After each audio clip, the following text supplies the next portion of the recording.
Naisipan ko din palang magtinda ng ng hotdog dun sa pwesto namin. Yung tinitindahan namin ng doon sa may plaza, tinitindahan namin ng chicken, tapos yung kwek-kwek ito. Pandagdag sa paninda.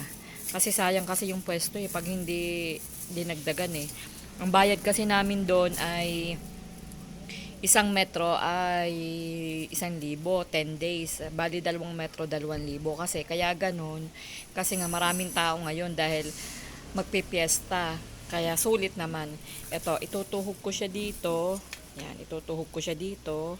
Tapos, lalagyan, lalagyan siya ng ng mayonnaise, yung gaganon siya, mayonnaise at saka ketchup na pinagsama. Ang bawat isa nito ay 20 pesos. Pero ang puhunan ko lang nito ay 12 pesos.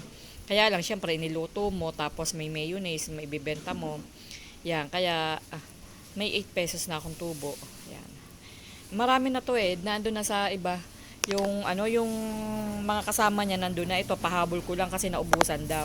Itutuhog ko dito. Yan. Yan. Tutuhugin natin to dito kapag ganito. Tapos, lalagyan dito ng mayonnaise na may kasamang ketchup. Bali ito, bawat isa ay 20 pesos.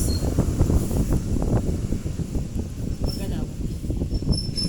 Tapos, ang puhunan ko dito ay 12 pesos isa.